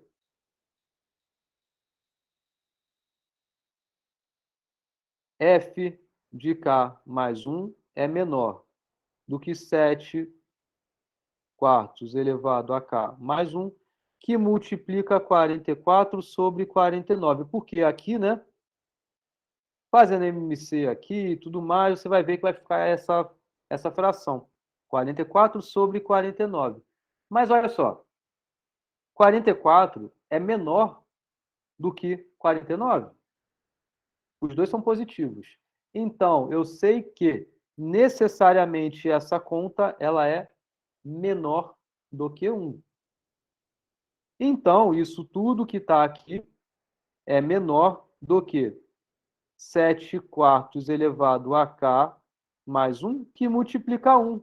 Então, você tem exatamente o que você queria. Porque esse pedaço é menor do que isso aqui. Então, você continua tendo aqui a transitividade das desigualdades. F de k mais 1 é menor do que 7/4 elevado a k mais 1. Beleza? Está aí provado a sua indução no que você queria nessa desigualdade. Posso para a próxima? Sim? Aqui só foi para relembrar a indução, né? Só foi para relembrar isso que a gente viu bastante na aula passada. Vou falar de um outro problema aqui, e que da mesma forma que a gente viu do crescimento dos coelhos, aqui também. Eu vou apresentar um problema e que eu vou querer obter a sua fórmula recursiva. Esse é o primeiro passo. Obter a fórmula recursiva que resolva um dado problema. Depois a gente vai ver um próximo passo, que é, dada uma fórmula recursiva, obter sua fórmula fechada. E vamos falar melhor sobre isso já já. Mas antes, então, voltando a esse novo problema, talvez vocês já conheçam ele, não sei se você já conhece, mas é um problema muito conhecido, que é o das torres de Hanoi. Tá? O que é o problema das torres de Hanoi? Você tem 3 pinos. Um pino é origem, outro pino é trabalho, outro pino é destino, que são esses pinos A, B e C que estão escritos no texto aí. Eu botei O, T, enfim. A, B e C. Esses são os 3 pinos. Além deles, é dado também N discos que estão em ordem decrescente de baixo para cima. Então, o maior é o que aparece mais na base, em cima dele é o segundo maior, o terceiro maior, o quarto maior, e assim por diante até chegar no menor. Isso é o que é dado para você de entrada. N, qualquer valor natural. 1 disco, 2 discos, 3, 4, 5, assim por diante. Qual é o objetivo disso? Bom, tendo sido apresentado a isso, você quer saber qual é o menor número de movimentos que vai fazer com que os N discos saiam do pino origem e cheguem ao pino destino, sendo que você tem algumas exigências. A primeira exigência é: você tem que movimentar um disco por vez. Você não pode pegar um montaréu e movimentar junto, tem que ser um por vez. Uma outra exigência também é que nunca, em nenhuma configuração, em nenhum momento, você pode ter um disco menor do que um disco maior, né? E esse maior está em cima dele, tá? Você nunca pode ter um disco maior em cima de um disco menor. Nunca pode ter isso aqui em nenhum momento. E a pergunta, então, qual é o menor número de movimentos? Cada movimento é o movimento de um disco. É isso, tá? E aí, como é que a gente vai obter a solução aqui? A gente tem que pensar nessa estratégia recursiva, ou seja, com esse mesmo escopo que eu estava falando anteriormente, de pensa que n é um número grande, e aí, bom, não sei resolver para n, mas pensa que você sabe resolver para n menos 1. Será que eu conseguindo resolver o meu problema para n menos 1 discos, e seriam esses n menos 1 aqui, que vão desde não do mais na base, mas o de cima dele, o de cima da base e até lá em cima, será que, se eu consigo resolver o meu problema para eles, me ajuda a resolver o problema em relação a todos? É nessa ideia que você tem que pensar. Além disso, pense também do caso menor e vai aumentando aí os seus casos, os seus tamanhos, os seus números de discos, sempre pensando nessa relação da solução que você acabou de obter no caso anterior, ajudar você a obter a solução no seu caso atual. Então, é aí que a gente vai fazer. Começando sempre que tem que ter da base. A base, que vai dar a base da recorrência também, é quando você só tem um único disco. Como eu falei, N é qualquer valor natural. Então, você pode ter um problema da sua torre de Hanoi que seja somente tendo um disco. Pode, tudo bem. Essa é a base, inclusive. Você só tem um disco. Quantos movimentos você vai fazer? Um único movimento. Esse é o menor número de movimentos. Tá claro? É a base, então você tem que saber fazer nada recursivo que te defina aí essa sua propriedade específica em relação ao número de movimentos. Tá?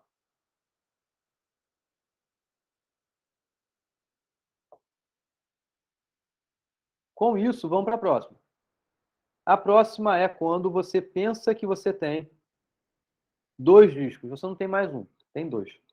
Agora, como eu falei antes, será que você consegue aproveitar o mesmo número de passos, a mesma ideia, a mesma regra, que você talvez nem saiba qual foi a regra, mas você consegue aproveitar a mesma regra do caso anterior, ou seja, que só tem um disco, para cá? para quando você tem 2? A resposta é sim, consegue.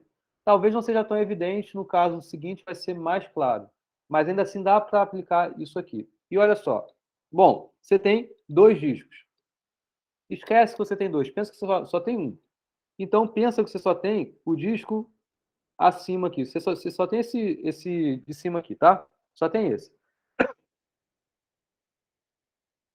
Você fez quantos movimentos para resolver esse problema aqui no caso anterior? Um movimento, certo? Você só fez um movimento. Aqui agora, aplica essa mesma quantidade de movimentos, sendo que o seu objetivo agora é passar esse disco, poderiam ser vários, mas só tem um aqui. Aplica esse mesmo número de movimentos para passar essa quantidade, que no caso é 1, não para o destino, que foi o que a gente fez aqui, porém para trabalho. Apesar de ser bem claro o que a gente está fazendo aqui, você já tentar pensar nessa ideia da solução que você fez no caso anterior para o seu caso atual, é útil de você pensar para você tentar estabelecer uma regra geral. Então, olha só, fiz um movimento. O movimento foi diferente, mas a regra foi a mesma, que é o mesmo número de movimentos de origem para trabalho, assim como você fez ali anteriormente, de origem para destino. Liberou agora o espaço. Liberou o espaço para esse cara que eu tinha esquecido. Uma vez que liberou, você vai gastar mais um movimento para ele vir para o final. Gastou um movimento. Agora, você vai gastar o mesmo número de movimentos que você moveu, ou um disco que você tinha, da origem do trabalho, sendo que agora do trabalho para destino. Entenderam essa ideia recursiva aí? Vamos ver melhor no próximo caso, que aí vai ajudar mais. Você tem 3 discos. 3 discos é o que você tem. Tá? Você sabe resolver o seu problema para 2 discos. Eu acabei de fazer aqui. Gastei 3 movimentos. Então, a ideia é essa. Gasta esses mesmos 3 movimentos que você veio de origem para destino aqui, indo de origem para trabalho. Então, o que eu fiz daqui até aqui, vindo para cá, chegando até aqui, foi para fazer exatamente o que eu fiz aqui, sendo que o meu objetivo era mover para trabalho lá, e aqui foi para destino. Mas só foi uma troca de letras. O número de passos foi o mesmo, a regra foi a mesma, só mudou um pouco esse nome aí, ó. Tá, não é mais trabalho, mas não é mais destino, mas é trabalho. Por isso que inicialmente, enquanto aqui eu movi para cá, para B, aqui inicialmente vai mover para C. Para depois você mover esse rosa para B, vir com ele para cá, e você fez o mesmo número de movimentos do caso anterior. Então, é essa a essência. Porque depois você vai gastar mais um movimento, que é o da base, o grandão, vai lá para o final. Mais um movimento. Agora, depois, você vai gastar o mesmo número de movimentos do caso anterior, sendo que para mover os 2 discos que você tem do trabalho para destino. O que importa é o número de passos. Então, você vai ter feito o quê? A quantidade do caso anterior, mais um movimento, que é desse vermelho vir para o final, mais a quantidade dos casos anteriores. Formalizando essa ideia, você consegue fazer para qualquer N específico. É essa mesma ideia algorítmica, que vocês conseguem implementar isso tranquilamente. Porque olha só, então, você quer movimentar os N discos. Então você pensa nos N menos 1 discos do que estão da segunda até o final. O da base é o primeirão lá. Você move esses N menos 1 discos da origem para trabalho. Vai ter gastado quantos movimentos? T de N menos 1, porque N é o arbitrário lá. Então, você vai ter utilizado o número de movimentos quando você tinha N menos 1 discos. Essa é a quantidade desse momento. Depois você vai mover o disco maior de origem para destino. Um movimento para isso. Depois você vai fazer mais T de N-1 movimentos para movimentar agora os N-1 discos que estão no trabalho para destino. Isso é o algoritmo. E quantos são os passos e como é a relação de recorrência? Está aqui. Se você só tem um disco, você só gastou um movimento.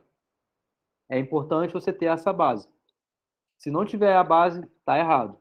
A expressão de recorrência tem que ter a recursividade e também a base. E quanto à recursividade, eu acabei de falar, né? T de n-1 mais 1 mais T de n-1. Ou seja, 2 que multiplica Tn-1 mais 1 para qualquer n maior ou igual do que 2. Beleza? Sim? Ok? Sim. Então, vou seguir. Então, aqui vamos passar um pouco adiante, que é o seguinte. Aplicar de novo a indução, sendo que eu falei com vocês até na aula passada, né? A expressão recursiva é essa. Já resolve o meu problema. Se você quiser saber quando tiver 100 discos, você consegue. Está aqui a escrita, é só implementar isso. Só que vai demandar muito tempo computacional de você sempre ter que ficar entrando na expressão recursiva e depois ainda ficar multiplicando todo mundo.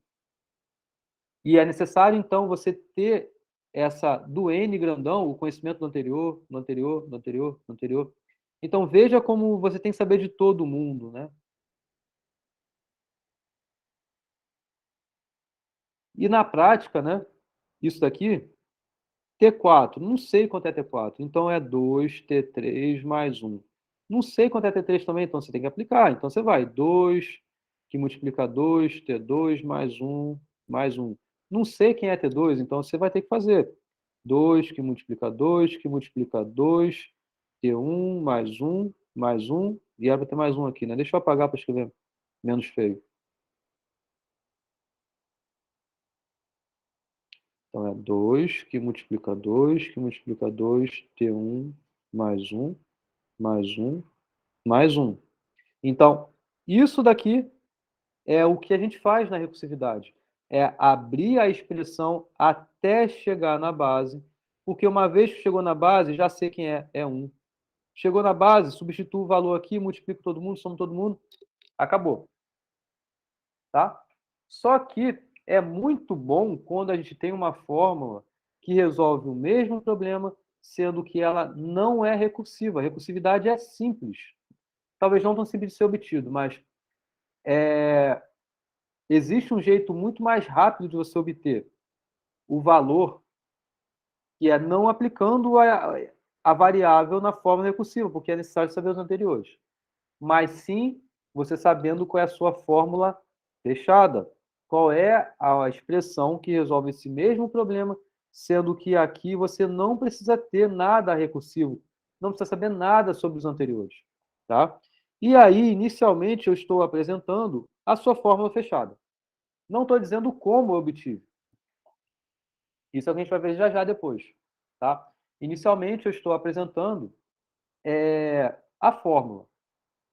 Alguém deduziu para você que fosse essa, e você só tem que provar que essa fórmula, ela realmente é daquela fórmula recursiva. A gente viu na aula passada, né? Estou fazendo exatamente o que a gente fez na aula passada. Não com esse exemplo, mas fizemos com outros. Então, base da indução. É provar que a base do conjunto está satisfazendo, que no caso é a base da recorrência também. Eu sei que na expressão recursiva, T de 1 é igual a 1. Aplicando nessa expressão para n igual a 1, também vai dar igual a 1. Então, a base está provada. Vou assumir que a propriedade é verdadeira para todo mundo que vai até cá. Ou seja, a fórmula fechada é dada por essa expressão para qualquer i que seja menor ou igual que k. Quero provar o passo. E t de k mais 1 é 2 que é elevado a 2k mais 1. 2 que é elevado a k mais 1, menos 1. É isso que eu quero provar. O que eu tenho em mãos, além dessa hipótese, é a expressão recursiva. É ela que você vai aplicar, então, porque t de k mais 1 é 2 que multiplica t de k mais 1 por conta da recursividade que a gente acabou de fazer. E T de K está dentro da hipótese, então aqui você pode aplicar a sua hipótese. T de K mais 1 é 2 que multiplica 2 elevado a K menos 1. Ajeitando as contas, fica 2 elevado a 1 mais K, fazendo a distributiva aqui, né? Menos 2 mais 1, ficou exatamente como a gente queria. T de K mais 1 é igual a 2 elevado a K mais 1 menos 1. Está aí provado. Veja que foi fácil. Por quê? A gente tem a fórmula recursiva e a gente foi apresentado a fórmula fechada. Era só casar uma coisa com a outra. A indução ajuda a gente para isso. Agora, vamos para a próxima parte da aula, que é apresentar para vocês como que, de uma expressão recursiva, você consegue chegar até a sua fórmula fechada. Ou seja, como você consegue obter a fórmula fechada de uma expressão recursiva. Aqui, anteriormente, eu falei, olha só, suponha que alguém te falou, alguém deduziu para você, você só tem que provar que de fato corresponde. Agora, se ninguém tivesse falado nada, como a gente obteria a fórmula fechada? Para responder essa pergunta, a gente tem algumas técnicas, que são essas 4, tá? Então, tem o método das substituições regressivas, tem o método da dedução e verificação, que é exatamente o que eu acabei de fazer, só não expliquei muito bem como que é a dedução, tá? Mas alguém deduziu, teve algum jeito de você conseguir deduzir que a fórmula é essa, e a verificação basta usar a indução. Existe o método das raízes características, e para falar tanto desse método quanto desse método das funções geradoras, eu preciso ter pelo menos mais umas 3 ou 4 aulas, ou 5 aulas, para falar de cada uma dessas técnicas bem bonitinho, tá? Então, não vou aqui explicar esses métodos, apesar desses dois últimos serem robustos, serem bons, serem inclusive métodos que resolvem problemas que o primeiro método aqui não resolve. Apesar disso, o que eu vou explicar é somente esse método das substituições regressivas, porque o cronograma é apertado, eu não consigo falar sobre tudo que eu queria. Então, eu teria que ter um outro curso aqui com vocês, de combinatória, de qualquer coisa do tipo. Inclusive, eu tenho vontade de montar um curso desse, para poder falar bem sobre essas coisas aqui e a gente vê isso ao longo do curso. Mas, bom, vou falar então sobre o método das substituições regressivas. Primeiramente, esse método você só consegue resolver problemas que são recursivos, que sejam desta forma. Ou seja, T de n é uma constante, algum valor qualquer aí, uma constante real, que multiplica T de n menos 1. Então, é aqui que aparece a recursividade e é somente aqui. Mais uma função desse n, ou seja, pode ser n ao quadrado, raiz quadrada de n, pode até ser uma constante também, igual é aqui.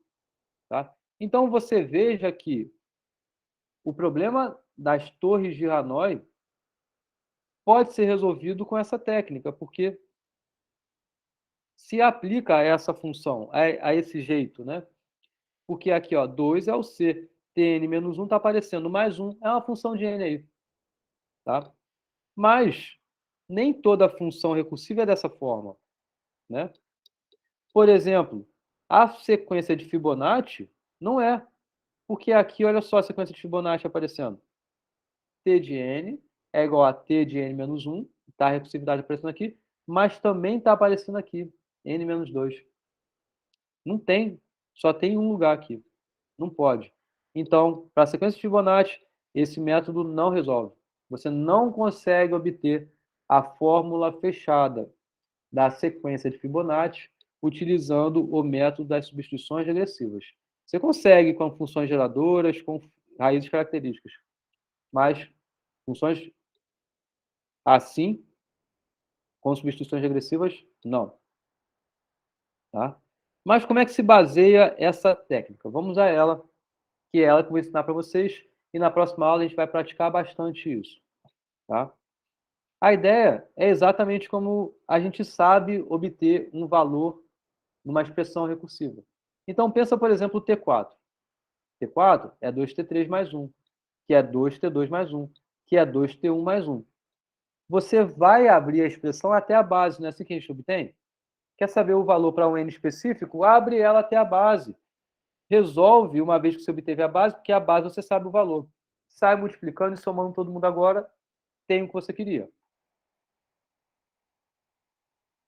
A essência é igual. Sendo que você não tem n. Quem é n? É um qualquer. Então, você não pode fazer essa abertura para chegar sempre até a base aí, de modo particular, porque você não sabe quem é n. O n é um valor qualquer natural. Mas a essência é essa. É você aplicar aquela expressão recursivamente até você encontrar alguma regra naquela formação para aí conseguir expressar em qualquer abertura como é que vai ser aquela expressão, para conseguir encontrar como é que vai ser quando for a base. Então, olha só aqui. T4, né? T4. O 2 aparece quantas vezes aqui? 3 vezes. O 1 aparece quantas vezes aqui? 3 vezes. Tenho que tomar cuidado em relação às multiplicações que estão tendo aqui. Tem que tomar cuidado. Aqui não tem, não, em relação a esse ali. Mas tem que tomar cuidado com isso. Mas a gente vai conseguir expressar uma regra. A gente abriu aqui, ó, 1, 2. Né? Ó, 1, 2, 3. Apareceu o 2 aqui 3 vezes. A gente vai conseguir estabelecer uma regra com isso. Vamos olhar aqui esse exemplo melhor. Tá? Vamos conseguir obter a fórmula fechada das torres, do problema das torres de Hanoi, utilizando esse método. Tá? O que a gente tem em mãos? É a fórmula recursiva e é só. Tá? Que é isso que está aqui. Vamos abrir a expressão. T de n é 2 que multiplica T de n menos 1 mais 1. T de n menos 1 é 2 que multiplica T de n menos 2 mais 1. Então, você continua tendo aqui essa expressão. Vai abrir mais? Abre mais. Então, T de n menos 2 é 2T de n menos 3 mais 1. E vai fazendo isso. Até onde? Você não consegue vir até a base porque você não sabe quem é n. Então, você não tem um ponto de parada bem definido. Então, você tem que encontrar alguma regra. Que a regra é essa que está aqui. Essa é a regra da formação. Mas vamos, antes de enxergá-la, vamos olhar nesses casos específicos aqui. Deixa eu apagar tudo e refazer.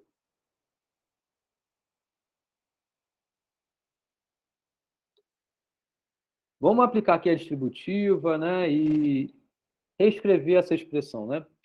Então, olha só, aqui, 2 vezes 2, né? Esse 2 está multiplicando tanto esse termo quanto esse termo, né? Então, é 2 ao quadrado, que multiplica t de n menos 2, mais 2, mais 1. Beleza? Esse 1 aqui é desse 1 aqui.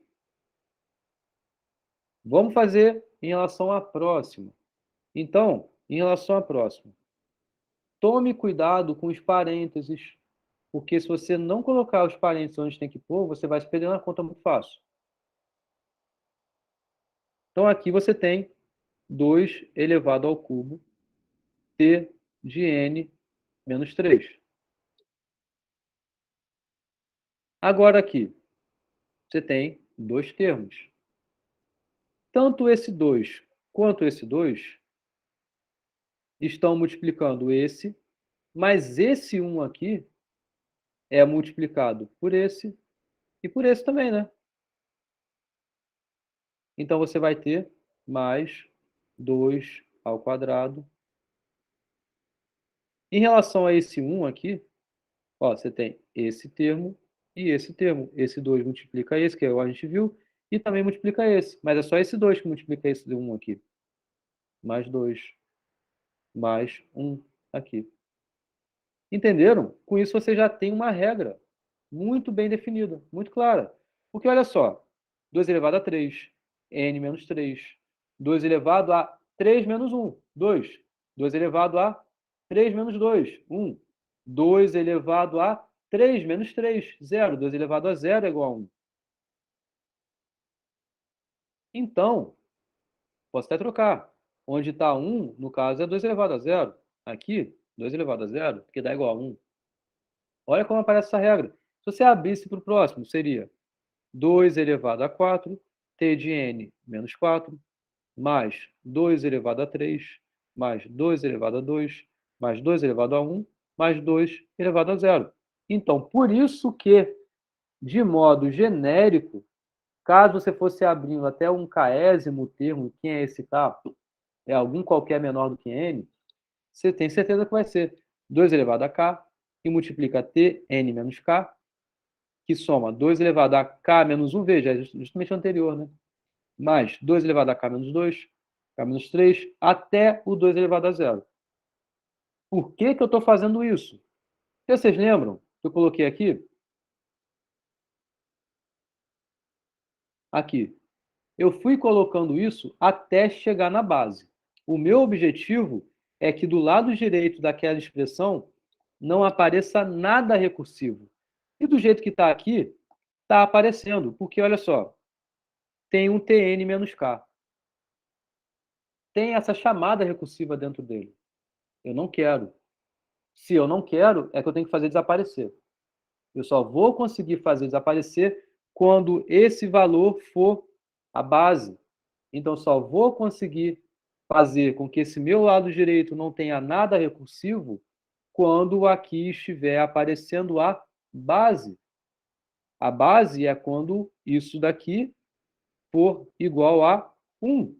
Então, o que eu quero saber é qual é o valor de n menos k que faz com que resulte em 1.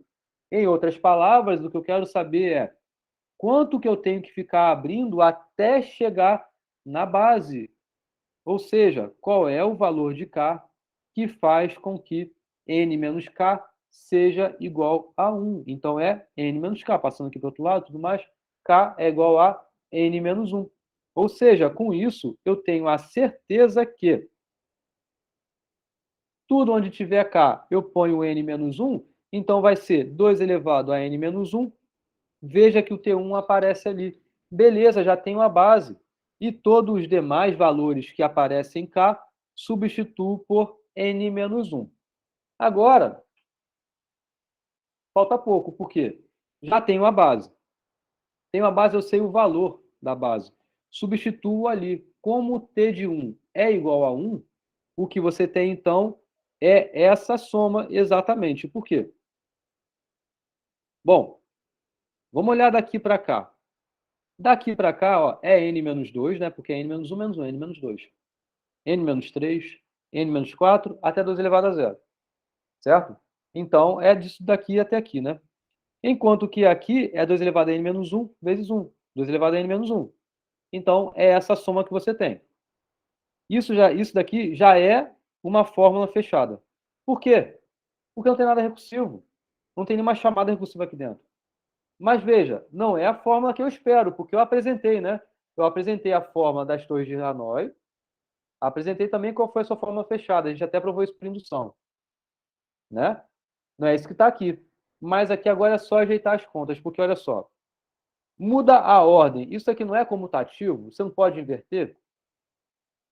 Então escreva como o contrário. 2 elevado a 0, mais 2 elevado a 1, mais 2 elevado a 2, até 2 elevado a n menos 1, que é isso que está aqui. Isso é uma soma de 2 elevado a i para i indo de 0 até n menos 1. O que é isso que está aqui? É uma soma de elementos que seguem uma progressão geométrica, ou seja, uma PG. E o que é isso? Bom, é uma soma, né, o que está aqui, de elementos que seguem uma sequência. Essa sequência, seguindo a PG, é que você vai ter um primeiro elemento. O primeiro elemento, no caso aqui, é esse cara aqui, 2 elevado a 0, que é 1. Para obter o próximo, você vai ter que multiplicar por alguma razão esse elemento. A razão, nesse caso aqui, é 2. Então, 2 elevado a 0 é 1. Vezes 2 é 2, é o que está aqui. Para obter o próximo, você tem que multiplicar esse valor aqui, o próximo, o segundo, pela mesma razão que é 2. 2 elevado a 1 vezes 2, 2 elevado a 2. E assim vai para os demais. Se você tem uma sequência que segue essa regra, por meio do fator de multiplicação para obter o próximo, isso é um APG. O que a gente quer obter é a sua soma. E a fórmula da soma da PG é o primeiro elemento, A1, que multiplica a razão elevado ao número de termos que tem ali, M, menos 1, dividido pela razão menos 1. A gente consegue provar isso utilizando o mesmo princípio que a gente fez no início da aula sobre técnicas de demonstração para mostrar a soma da PA. Eu mostrei isso lá. A mesma ideia, aquela que Gauss desenvolveu, você consegue aplicar para desenvolver aqui essa demonstração. A gente pode ver isso na próxima aula.